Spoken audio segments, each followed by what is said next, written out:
السلام عليكم ورحمة الله.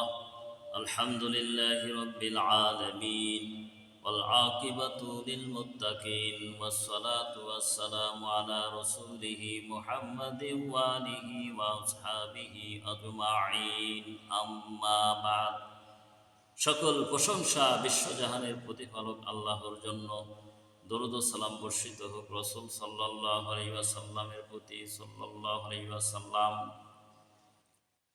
বড় আফসোস এবং পরিতাপের বিষয়, বাংলাদেশ সহ পৃথিবীর অধিকাংশ দেশগুলোতে শোক পালন করে সারা জীবন ধরে।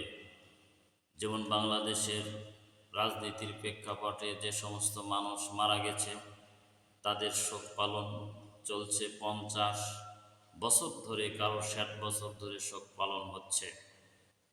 আবার রাজনীতি ছাড়াও অনেক মানুষ আছে শোক পালন করে প্রতি বছর। অথচ হাদিসে রাসূল সাল্লাল্লাহু আলাইহি ওয়াসাল্লাম বলেছেন মুসলমানের শোক পালন হবে 3 দিন।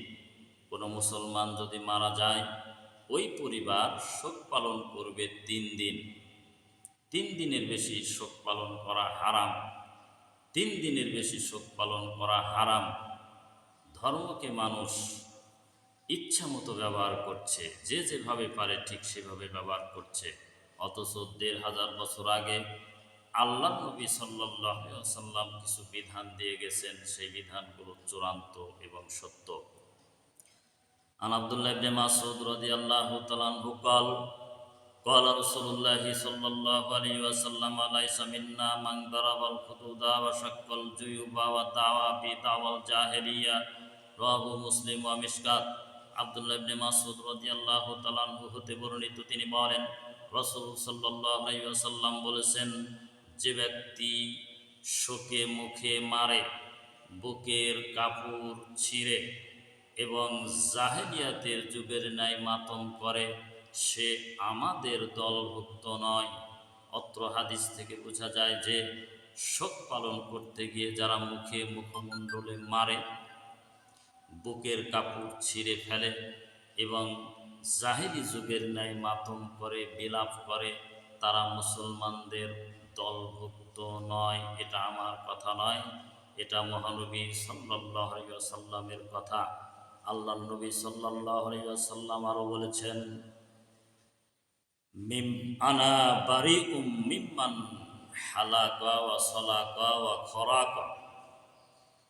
আল্লাহ নবী সাল্লাল্লাহু আলাইহি ওয়াসাল্লাম বলেছেন, আনা বারিউম মিম্মান হালাকা ওয়া সালাকা ওয়া খরাকা। যে ব্যক্তি শোক পালন করতে গিয়ে মাথা মুন্ডন করে, উচ্চ স্বরে কাঁদে এবং বুকের কাপড় ছিঁড়ে, আনা বারিউম, আমি মুহাম্মদ সাল্লাল্লাহু আলাইহি ওয়াসাল্লাম তার থেকে দায়মুক্ত। আমি তার থেকে দায়মুক্ত যে শোক পালন করতে গিয়ে মাথা মুন্ডন করে, বুকের কাপড় ছিঁড়ে এবং উচ্চ স্বরে কান্নাকাটি করে। তাহলে এই হাদিসগুলো কি আমাদের জন্য নয়? এই হাদিসগুলো কি মুসলিমদের জন্য নয়? তাহলে মুসলমানরা শোক পালন করছে সারা জীবন ধরে। হুসাইন রাদিয়াল্লাহু তাআলা আনহুকে কেন্দ্র করে মানুষ শোক পালন করে প্রতি বছর। এটাও হারাম। ইরানের শিয়া সম্প্রদায়ের লোকেরা নির্লজ্জ বেহায়ার মতো শোক পালন করে। আমাদের বাংলাদেশের অনেক শিয়াপন্থী মুসলমান আছে, তারাও এই শোক পালন করে। ইসলামে এগুলো শোক পালন করা হারাম, হারাম, হারাম। 3 দিনের বেশি কোনো মুসলমান শোক পালন করতে পারবে না।